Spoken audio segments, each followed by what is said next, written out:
This is all wrong. I shouldn't be up here. I should be back in school on the other side of the ocean. Yet you all come to us young people for hope. How dare you! Boring. Boring. Boring. You got it work. Don't tell us what we're going to feel. We're trying to solve a problem. Don't tell us what we're going to feel. I'm not telling you. Because you're in no position to dictate that. Remember what you're doing. You're in no position to dictate what we're going to feel.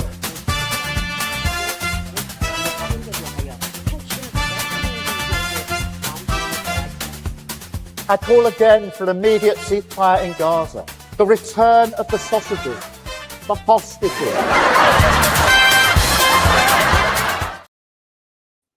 Welcome on all to Lembit Öpik Live here on Unprecedented TV, the home of free speech, where we find the facts, kill the spin, and tell it like it is as best we can.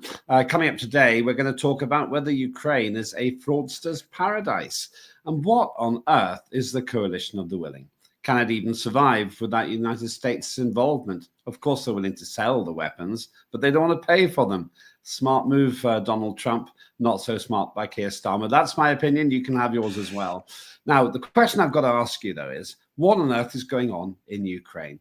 It's a subject we sadly have to come back to time and time again, because the mainstream media doesn't seem very keen on talking about the enormous levels of fraud which are being persistently exposed in the Ukrainian capital and beyond. Now, the most embarrassing recent development was another $100 million fraud, as far as I understand it, that involved the energy sector. And Zelensky's old business partner. Well, okay, it's getting close to Zelensky. Some people say he's a fraudster too, but I haven't got the evidence for that. It'll all come out in the wash eventually when Zelensky finally has to surrender territory and gets booted out of his job. That's another prediction. Let's see if I'm right. If you're watching this in the archive, you can probably find out. But the big problem I've got here is this. Ukraine is not somewhere where you can win against Russia. They've got an amateur army with people my age in it, or even older, if that's possible. They've got an incompetent commander, namely Zelensky, who actually is a professional clown, not a good qualification for running a military. And worst of all, they've got the might of the Russian army against them, one of the most formidable and experienced military operations in the world. At the same time, Zelensky has to cope with other problems. I call them Emmanuel Macron and Keir Starmer. Oh, and let's throw in that other foolish failed politician, Ursula von der Leyen in Brussels. Those are not the kind of people you want on your side if you're going to win, in my view. But what is to be done? To what extent is Ukraine doing rather better than I'm suggesting? And is there any way out of it for Ukraine without losing face? Joining me now, as always on a Wednesday, it is the most impressive and most intelligent man I have on a Wednesday, and that's Nick Buckley MBE. You're looking at those weird someone behind me then. He's behind you. What are those things behind you? I didn't mean to ask. You've got evident Christian paraphernalia there, and then you've got those rather scary things just next to your face. I've done a lot of backpacking around the world over many years, and I tend to buy something, not to every country, but almost every country I go to. So I've got masks from South Africa, from Cambodia, the crucifixes from Rome, some of the pictures are from Malaysia, the bean pod there is from Thailand. So I just buy odd stuff when I'm traveling. You must have almost as big an environmental footprint as Ed Miliband. Oh, bigger. Maybe not as big as Keir Starmer, who flew all the way to Egypt just to be humiliated by Donald Trump. But that's another story. The humiliation we're talking about today is the relentless stories of fraud coming out of Ukraine. Here's the latest one. Zelensky sanctions former business partner as $100 million fraud scandal rocks Ukraine. This is the latest in a whole bunch of stories. I have to say that I've always regarded Ukraine as desperately corrupt country. And then we get stories like this, 14th November, very recent. And it's his former business partner.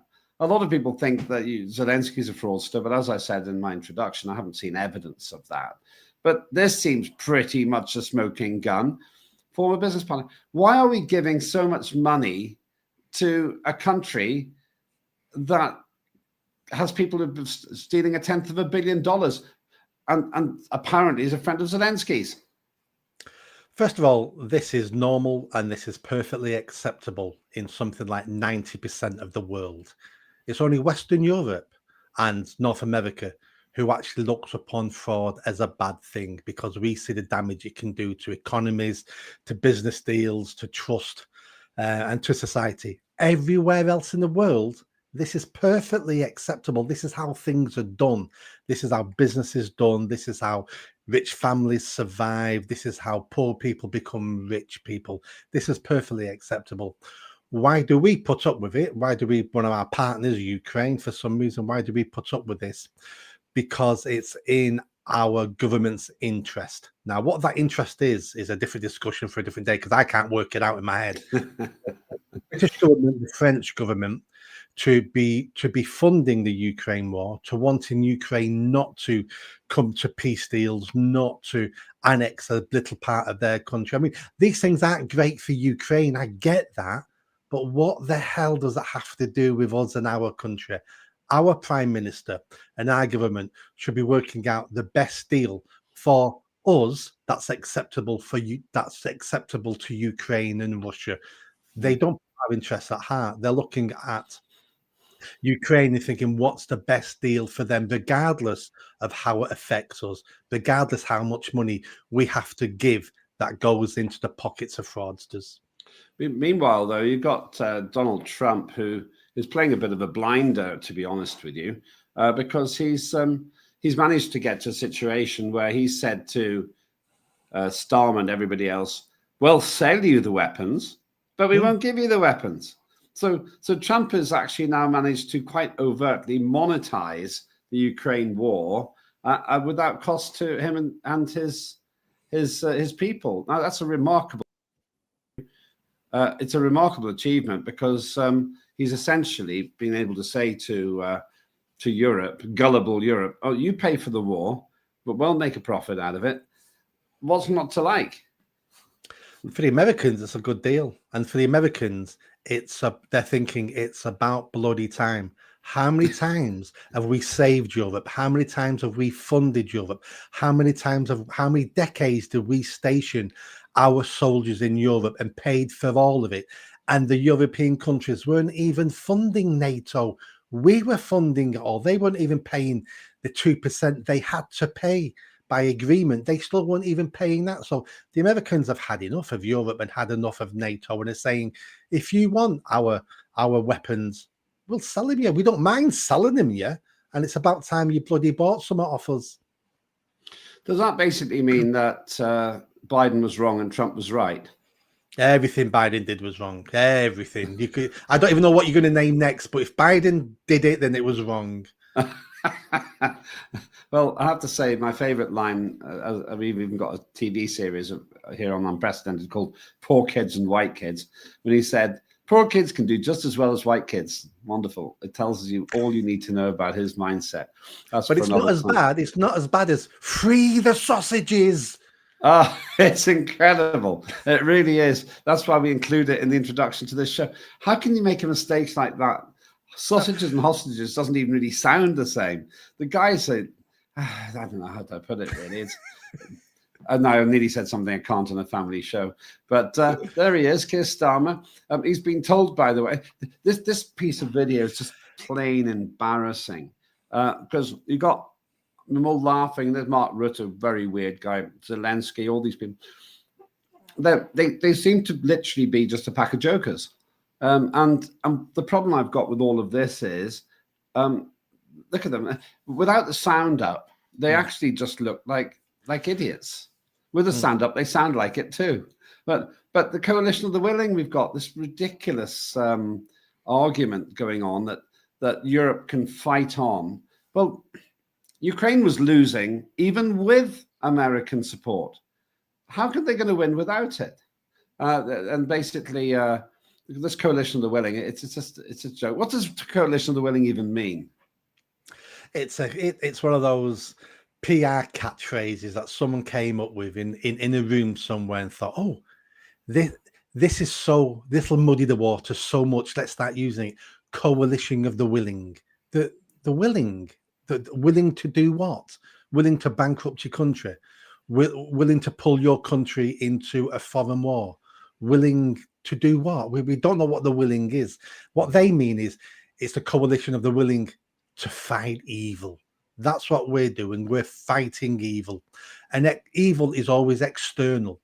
And if you keep me as your leader, and all these leaders are saying that if you keep me as your leader, I can guarantee this country will fight evil. Because if we don't fight this Russian evil bear, they're going to come and invade us. Because look what they're doing to a tiny, tiny part of Ukraine. And they could do that to the whole. Remember Nazi Germany? Do you remember it? We're fighting a new. And it's all about these failing leaders, these weak, pathetic leaders who don't care about the nation state, but using the nation state so their populace will not look internal and go, my country's failing. My country is poorer today than it was a decade ago. And we're being invaded by third world immigrants. Crime's out of control. Spending's out of control. Taxing us is out of control. But you want us to look at a bad man somewhere else so we don't look at you because you're the bad man as well. It's very timely that you talk about in Britain being invaded. I saw the most ridiculous headline, apparently put there with a straight face. UK lacks plan to defend itself from invasion, warns MP. I mean, come on. MPs are telling us that we couldn't repel an invasion. Who's going to invade? Scotland? Yeah. France? The Isle of Man? It's a ridiculous claim. We're not going to be invaded by anybody. Who would want to? I mean, it's one of those stupid things that the MP has no idea what they're talking about, unless he's been told to say it, because we need to start creating a bad man somewhere else so we can increase spending, increase taxation, control the people, introduce more terror laws, introduce more censorship, because look, we could be invaded. Now, you're right. Who's going to invade the UK? Absolutely no one. The Americans couldn't even invade the UK if they wanted to. Those days have gone, especially for Western Europe at this moment in time. Doesn't mean a few decades from now things will change. It may change, but at the moment we're not going to be invaded. Now, if you slightly change this headline and say the UK is not prepared for a large war, well, that's probably perfectly true. We're not prepared for a large war somewhere else. We haven't got the resources, the manpower, the trained soldiers. We haven't got the money, the equipment. You know, the army's gone woke. I mean, how many drag queens do you want going over the top with a machine gun and breaking their nails and complaining? So we're not in a state to fight a big war, but that's a different argument altogether. We're not. There's no one threatening to invade us in the short to medium term. Yeah, and what's interesting about the whole situation is that when you see headlines like this, you realize that there has to be an enormous patronizing assumption by MPs, or maybe they really are that stupid these days that they think we're going to be invaded, but also by the media to put forward a headline which is so ridiculous. We've got another one. Can we put the yeah, you know the one I mean. Yeah, do you know why are we looking at that? Do you think that's Wembley Stadium? Why is that relevant? No idea. Because the entire full-time army could fit into Wembley Stadium, and there'd still be 15,000 spare seats. Yeah, you can't defend a country with a regular army of 74,000 people, and it's not just that, they can't even defend the channel. Yeah. And how are we going to defend the country when we can't even stop unarmed men, mainly men, coming across on little rubber boats like that one? They can't even stop that. So yes, we're not prepared for an invasion because we're being invaded and we're not prepared for it. Yep, and we haven't got any politicians with a backbone to want to do the things that need to be done. So let's say Russia was marching through Eastern Europe now, and they've just entered Western Europe. Our government at this moment in time, and plus all the Tories, for the last 14 years, just as bad as this Labour government, they would be saying, oh, what can we do? And we need to talk to Russia. We need to show them compassion, and we need to make sure if we're going to fight the Russians, and we may have to, but if we're going to fight the Russians, we need to make sure half of their armed forces are women, and 20% are black, and 5% of LGBT, because we're not fighting them because it's not going to be a fair war, because our diversity is so powerful that it's going to be unfair if we start fighting young, fit, white, scary men. That's an unfair advantage to us. So they need to employ more queer soldiers. And that's what our leaders would be saying. They'd say it's not a fair fight, because our leaders are not leaders. Our leaders have a different agenda. And one day we probably need to work out what those agendas are they're fighting, because it's not what we think they're doing. It's not about the country. It's not about the nation. It's not about the British people. They're fighting for world government. I think that's really what they're fighting for. We'll come back to this in a minute. You're watching me, Lembit Öpik, with Nick Buckley MBE, as we try to figure out whether Ukraine is a fraudster's paradise, and why are we defending them? Why are we helping them when they can't even keep a tight ship themselves? Elsewhere, you'll find the dulcet tones of Claire Dyer on Dire Consequences. She is a one-person freedom fighter. She takes local issues which are of national interest. Watch this.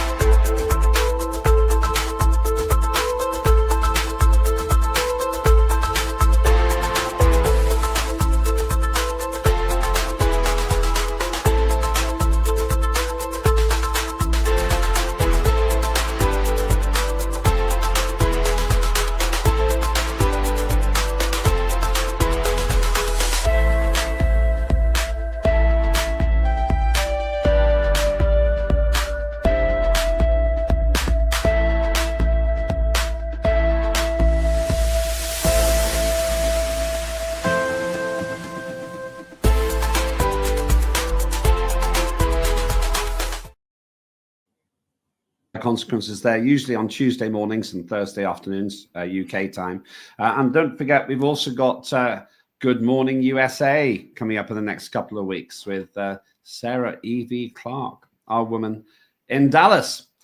So that's something to look forward to. But for now, I'm still with Nick Buckley, MBE. Just before the break there, we were talking about this ludicrous idea that somebody might want to invade Britain. Well, we've got the invasion. It's happening all the time. It's a classic example of it there. And there's another one. Yeah, hang on, put that one back up. Yeah, there we are. There are people who are paying to come across, and there are people who aren't. Well, they are. They're actually paying more. Ironically, it's cheaper to travel on a big boat than a small one.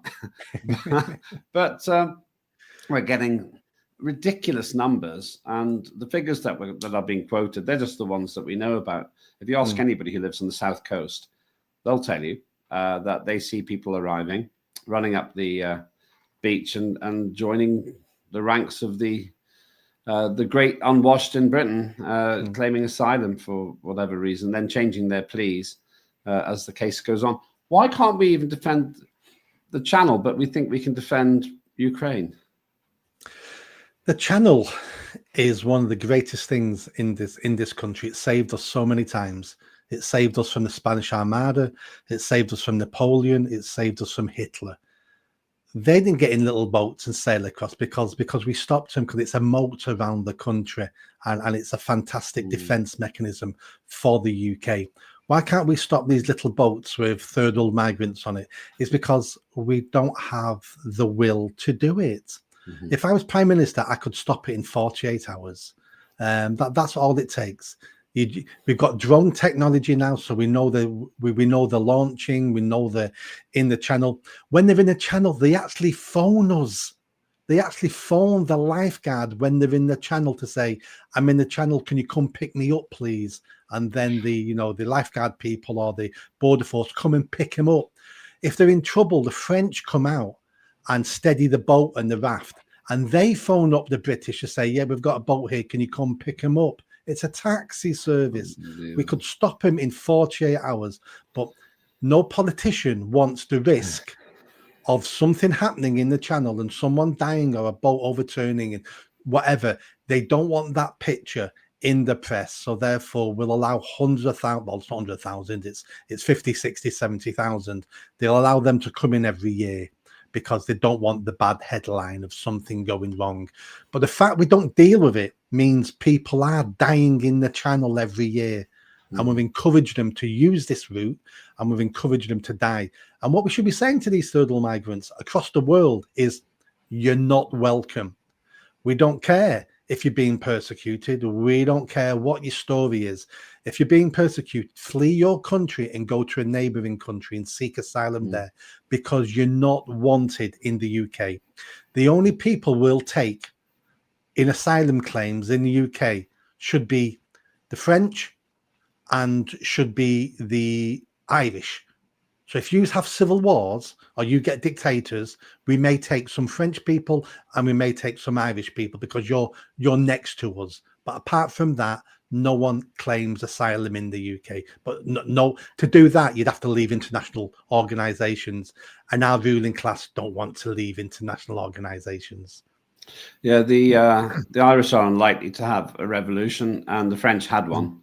And now they're paying the price because they got Emmanuel Macron, and they had Sarkozy as well. Now, what's interesting about what we're discussing is this we've been quite a discursive conversation, but back to the problem of fraudsters' paradise, it seems to me, which is Ukraine. Viktor Orban is never shy at coming forward and criticizing the others, basically. I actually like Orban. I think Orban tends to say it like it is. He's got a really low opinion of Zelensky, as do I. I reckon he probably doesn't think much of Keir Starmer either. And there's that loathsome person, in my view, Ursula von der Leyen, who's basically trying to cut Hungary out of NATO votes, people like her, because she doesn't like the fact that he doesn't support the NATO, essentially the NATO-based war. But there's a moment of hubris. I don't think Orban really means anything positive there at all. Now, I like Orban because, well, here it is. It's astonishing that you asked for more money instead of suspending payments. Orban thinks that Zelensky is not a credible leader. And worse than that, Orban is repeatedly saying he doesn't want Zelensky and Ukraine in NATO. And that's one of the three key requests or demands of Russia.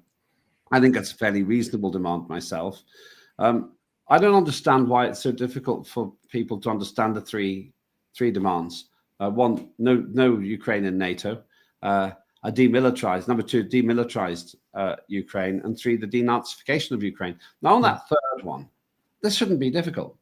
If Ukraine isn't Nazified, then you should be able to agree with it and do nothing. But apparently, this is all too much for Ukraine's allies. So that third one is a moot point. And the other two, I don't want to see a militarized Ukraine. I don't see why they need to be. Ironically, if they stop being militarized, the war will stop. And already the promise was made 35 years ago that NATO would not move an inch to the east, and they completely lied about that. What's the problem with those three demands?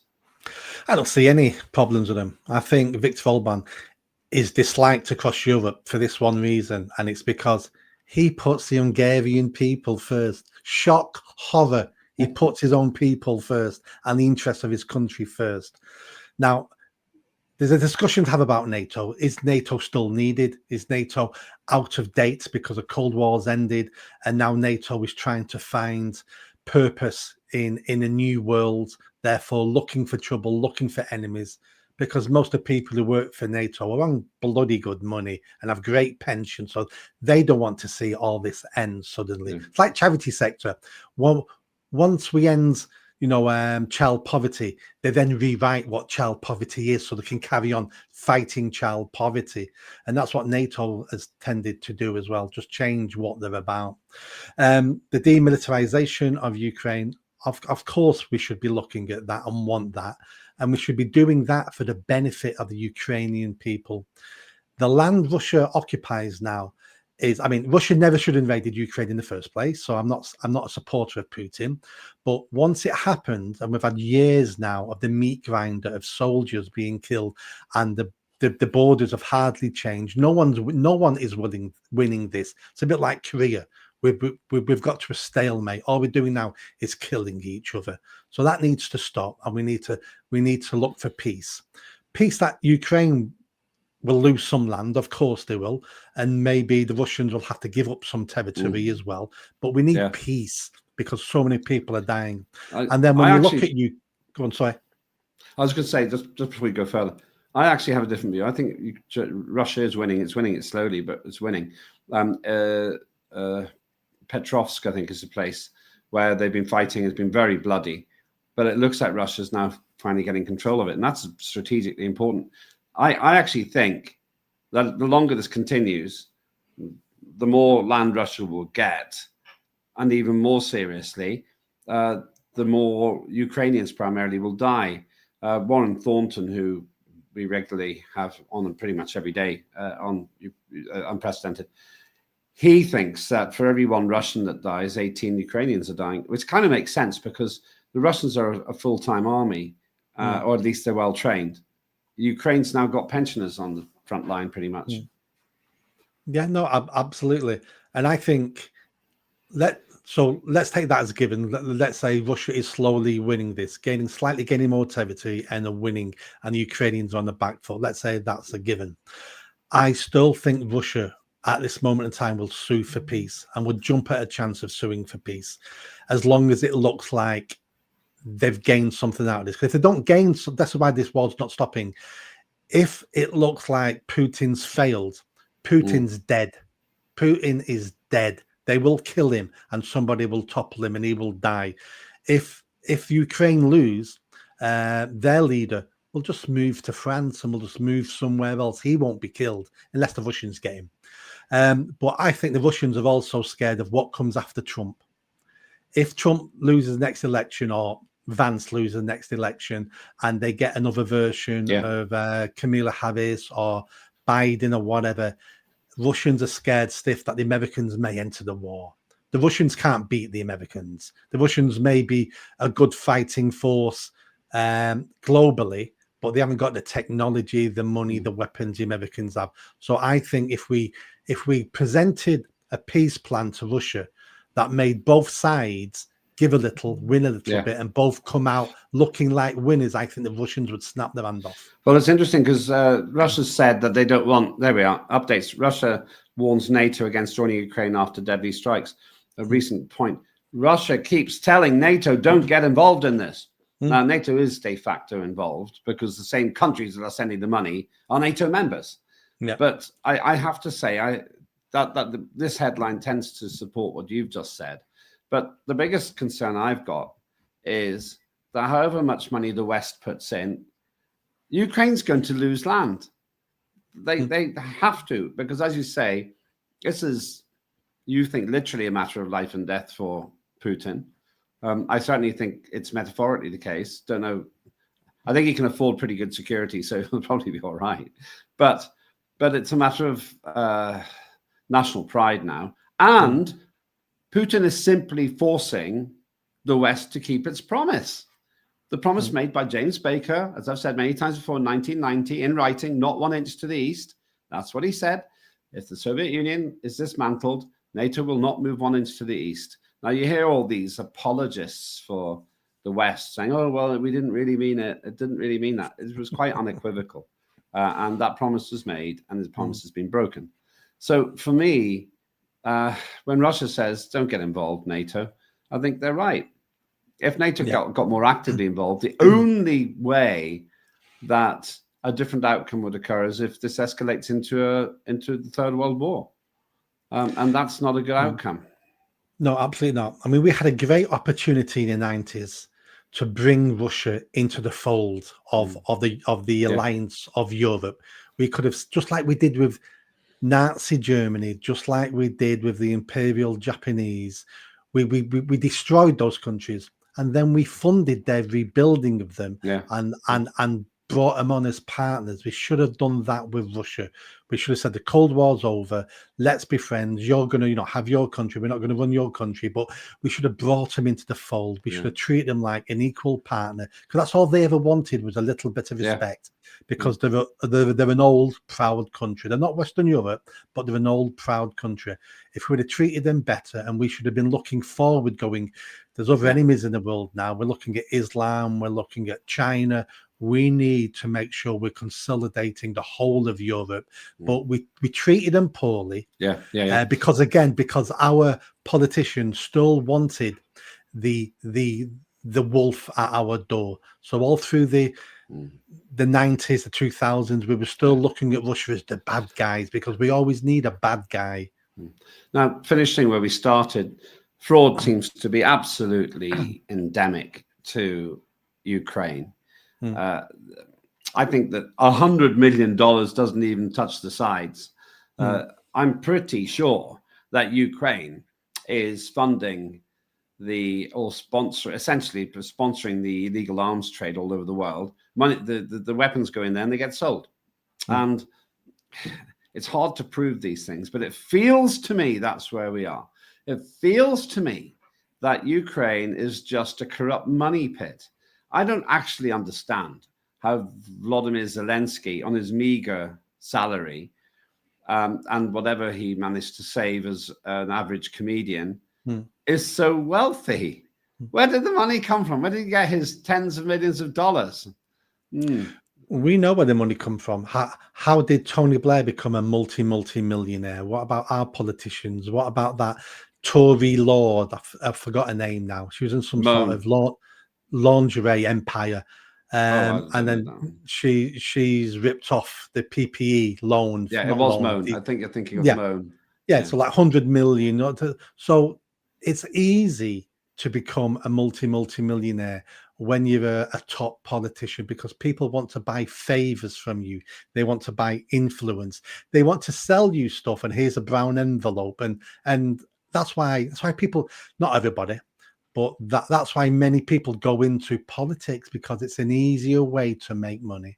I wish I'd known that when I was an MP. I didn't realize. I just literally didn't realize that it was just a money bag.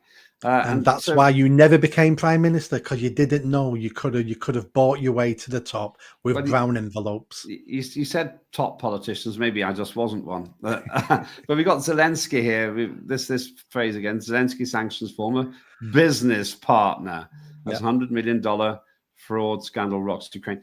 Either Zelensky is a terrible judge of character, or he's a terrible character. I can't see any other options here. But we're going to carry on sending money as long as Keir Starmer's in charge, aren't we? Yeah, and just like we did when the Tories were in charge under Boris Johnson, this isn't just a Labour problem. Labour have just carried on the insanity of the Tory government in many fields and topics, but this is one of them. I mean, Boris Johnson went over there saying, we're by your side and we're going to fund you forever. And it's like, but that's just Boris Johnson, who's been the worst prime minister in my lifetime. Boris Johnson was worse than Keir Starmer. I'm not sure I agree. I think Keir Starmer's worse because he's done a 100-year pact. 100-year pacts with Ukraine. Yep. So regardless of who runs it, regardless if it's Nazifies or declares war on Poland, apparently we're in this 100-year pact with Ukraine. It's ridiculous. I spoke to a lovely Polish woman a couple of days ago, and I didn't really go into the Ukraine thing, but I had the impression that she was pretty unimpressed with Ukraine, and like just an annoyance at the door. How long do you think this war will continue? As long as they have the backing from the main European countries. So as long as France, UK, and we've not discussed Germany. Well, what's Germany's stance on this? Well, they're vaguely in favour of it. I think right. Ben's is pro, but the coalition of willing hasn't really done anything. They throw money at it, but none of them are going to commit any troops to it. No, because you can't have body bags coming back to European Union countries. Yeah, they'll keep funding it as long as they're not bankrupt, because to admit. I mean, a new governments may stop it, as in let's say Reform are elected next year. Reform may change policy on this because they're not damaged by it either way. But the Tories and Labour can't change policy on this now because they've signed up to it. Same with France. It would take a new government. It would take a government to say to have to admit to the people, this policy is completely wrong. This policy is leading to the deaths of hundreds of thousands of Ukrainians in a war that can never be won unless Western Europe enter the war. And we're never going to enter the war and put our troops at risk because we would never survive. So the only solution for this is a peace deal. And until the money stops from Western Europe, a peace deal is not on the table. And for now, of course, it's very much in the interest of the fraudsters to continue with the chaos. There's a great phrase. It's called the Mavericks motto. And it's let chaos reign, then reign in chaos. And that's what seems to be happening there. Yeah, and war is very good for business. Yeah, maybe we should set something up. Thank you very much indeed. You'd lose your MBE if you did that, probably. Thank you. That is all we got time for today. That's Nick Buckley MBE. I wonder what you think as well. A few comments here. Trump is the something, says Yo Chill. Good morning, my lovelies. Morning, Elizabeth Robb. Russia never wanted war, but it was forced on them. I tend to agree with you, Mike Pepper. Ted Warden says it wasn't in writing. Stop liking. Don't know what that means. But Thin Dad says Starmer is the worst ever. I tend to agree with you. Thank you for those comments. You'll find lots of other shows coming on as well, including the wonderful Warren Thornton. He gives me a lot of the objective information about Ukraine. He's very well connected militarily. You'll also find other great shows, and do check out our archive. And please subscribe by going to Unprecedented TV on YouTube. It doesn't cost you anything, and you'll find hundreds and hundreds of programs there, and you can test to see how accurate we are as well. I'm Lembit Öpik. That was Lembit Öpik Live here on Unprecedented TV. Have a good day.